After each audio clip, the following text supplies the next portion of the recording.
sur Culture TV, les informations c'est tout de suite. Voici le sommaire. Les saisons de pluie sont bien annoncées avec des averses sur Cotonou et environ. Les enfants livrés à eux-mêmes en cette période d'examen. La rédaction s'est intéressée au sujet, les détails à venir. Le Festival de Cannes de cette année, face à la situation sanitaire que vit le monde, va connaître une tenue effective. Le point est à venir. Et puis, Bori Fati met fin aux rumeurs sur les possibles transferts de son enfant à Manchester United. Un franco-béninois signe avec un club grimoire et les Reds qui pourraient être sacrés champions de la Première Ligue à la fin de cette saison. Si vous venez de nous rejoindre, c'est le 20h sur Culture TV. Le Bénin franchit la barre des 1000 cas à la date du 24 juin 2020 avec un total de 1017 cas confirmés à l'infection au Covid-19. 715 personnes sous traitement, 288 personnes guéries et 14 décès. Respectons les consignes officielles et protégeons-nous proches. C'est la saison des pluies au Bénin. De fortes averses s'abattent sur plusieurs villes du pays pendant que les examens de fin d'année s'annoncent à grands pas. Du côté des parents, on se demande quelles sont les dispositions à prendre pour prévenir les enfants des affres, des maladies hydrauliques telles que le choléra et autres. Éléments de réponse dans ce reportage de Mohamed Amoussa et Eric Berengan. La saison des pluies bat son plein dans la majorité des villes au Bénin à quelques jours du déroulement des examens de fin d'année. Une situation qui représente un véritable casse-tête aux parents d'élèves qui se demandent les dispositions à prendre pour prévenir les enfants des risques de contamination aux maladies hydriques telles que le choléra, la dysenterie, les diarrhées et la typhoïde. Selon les chercheurs, l'eau de pluie présente une contamination microbiologique et chimique très élevée par rapport à l'eau propre. D'importantes dispositions sont donc à prendre, dont celle d'interdire aux enfants de jouer dans les flaques d'eau. Il faut éviter les sorties inutiles. Il y a beaucoup de dispositions à prendre. D'abord, éviter qu'ils pataugent tout le temps dans l'eau.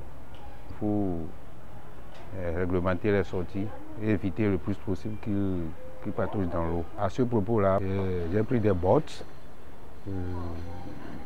J'ai acheté, même récemment encore, j'ai acheté des imperméables pour que lorsque les sorties s'imposent, que chacun puisse avoir son imperméable pour sortir sans être mouillé. Abondant dans la même logique, des usagers rencontrés ont invité les parents à faire dormir les enfants sous les moustiquaires imprégnés à longue durée d'action. La meilleure façon pour protéger contre Marie, c'est je conseillerais que les enfants dorment sous moustiquaires, que chaque concession puisse avoir ses moustiquaires et que les enfants, les soirs, on puisse les mettre dans les moustiquaires.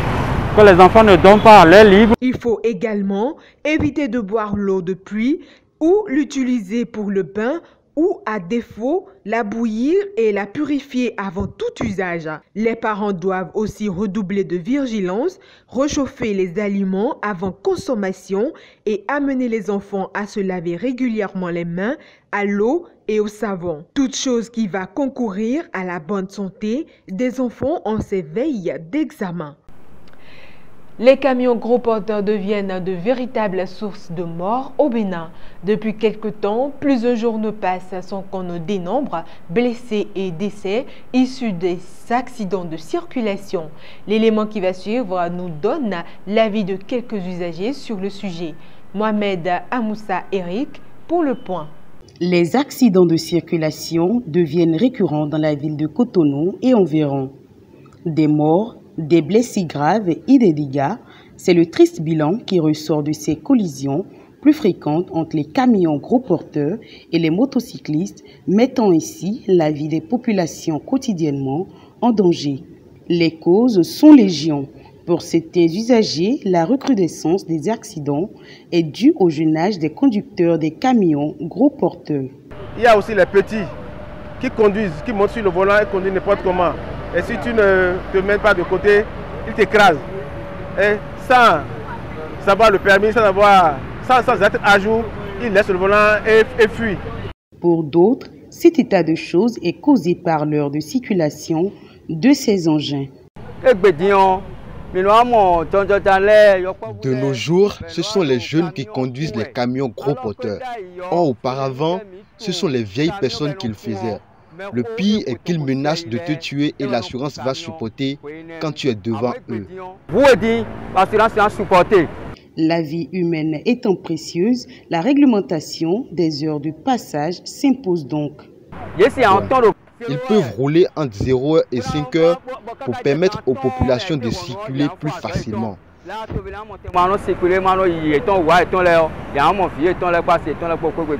Il en est de même pour le contrôle des visites techniques.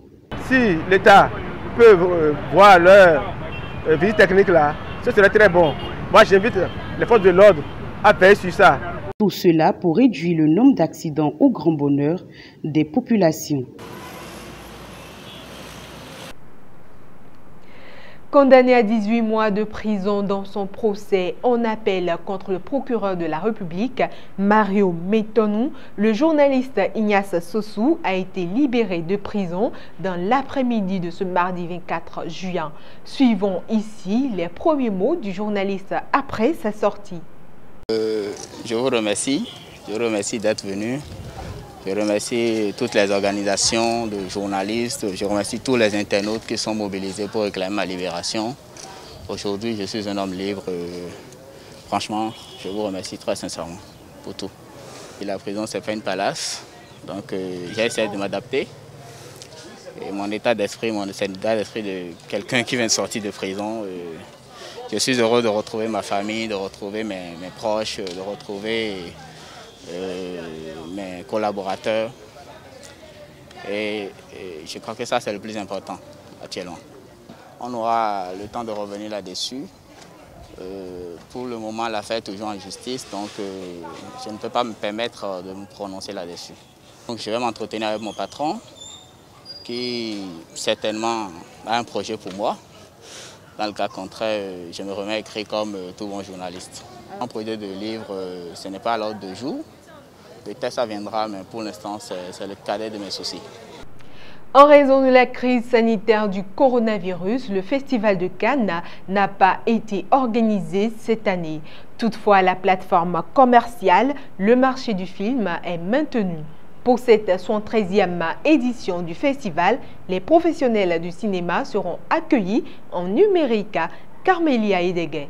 Des acteurs de cinéma très célèbres saluant une foule hystérique de joie, des actrices et mannequins émitouflés dans de somptueuses tenues, posant sur le tapis rouge, des photographes se bousculant pour avoir les plus belles prises de vue et des remises de prix. C'est bien sûr le Festival de Cannes. Ce prestigieux événement qui est devenu au fil des années le festival le plus médiatisé et suivi au monde n'a pas eu lieu cette année. Et pour cause, la crise sanitaire de la Covid-19. Pour cette édition 2020, la plateforme commerciale du festival, le marché du film, sera maintenue, mais les professionnels du cinéma seront accueillis en numérique sur sa plateforme digitale. Et pour garder le plus possible l'ambiance du Festival de Cannes, malgré cette réforme, les longs métrages à vendre ne seront pas disponibles en VOD, mais seront diffusés jusqu'au 26 juin dans les salles de cinéma virtuelles sur une plateforme sécurisée appelée Marché du film online, à des horaires précises avec à la clé des rencontres individuelles via vidéoconférence. Selon le directeur du marché du film, il est impossible de remplacer le marché physique. Mais les modifications cette année serviront peut-être de modèle pour savoir comment dans l'avenir le marché virtuel et le marché physique puissent collaborer. En page sport, il s'agira du transfert officiel du franco-béninois Matteo Arlenvi à Nîmes, mais également du démenti du père Dansu Fati sur son départ du club des Blaugrana et des Reds qui pourrait être consacré champion d'Angleterre après 3 décennies de disette. Bernie Sapiti, Patrice Guézo.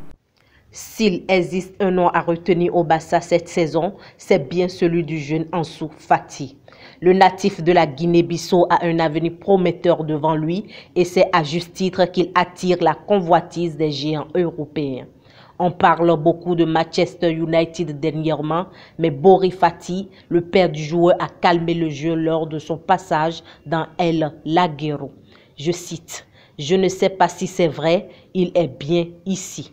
De plus, ceux qui partent veulent toujours revenir au Barça, » a-t-il déclaré pour lancer une pique à l'endroit de Neymar Junior. Sur les difficultés d'être titulaire, voici ce qu'a répondu le père du jeune prodige. C'est dur de se faire une place dans le 11 avec les grands joueurs qu'il y a. Il n'a que 17 ans. Il faut les apprécier et apprendre d'eux parce qu'ils sont les meilleurs du monde. Si vous avez la chance de jouer, ne serait-ce qu'une minute, profitez-en. Si le père du Barcelonais met fin aux rumeurs du probable transfert de son enfant. C'est fait pour le franco-béninois Matteo Arlenvi qui a paraphé son premier contrat professionnel avec Nîmes Olympique, a annoncé le club sur son compte Twitter ce mercredi. Le joueur de 20 ans, le milieu de terrain défensif, avait rejoint les Crocos la saison dernière où il s'est entraîné régulièrement avec l'équipe première et a même joué des matchs avec l'équipe première de Nîmes en Coupe de France et en Coupe de la Ligue. Il a aussi beaucoup joué avec l'équipe réserve en National 2. Son contrat avec le club gramois est une suite logique de ce qu'il a entamé depuis la saison dernière. Arrivé en août 2019 en provenance de Guingamp, il a régulièrement participé aux entraînements des pros la saison dernière. Il est à rappeler que le joueur n'a pas encore donné son accord pour la sélection nationale. Si Matteo Arlenvi a signé dans un championnat qui reprendra la saison prochaine. Cette saison continue en Angleterre pour le grand bien des Reds. Après 30 ans d'attente, Liverpool pourrait à nouveau être sacré championnat d'Angleterre ce jeudi et ainsi remporter ce premier titre en Premier League. Large vainqueur de Crystal Palace, l'équipe entraînée par Jürgen Klopp compte désormais sur une contre-performance de Manchester City face à Chelsea ce jeudi. Leader du championnat avec 86 points, les Reds disposent provisoirement de 23 unités d'avance sur les Sky Blues, leur premier poursuivant. C'est la fin des informations de cette soirée. Merci de votre attention. Agréable soirée à tous.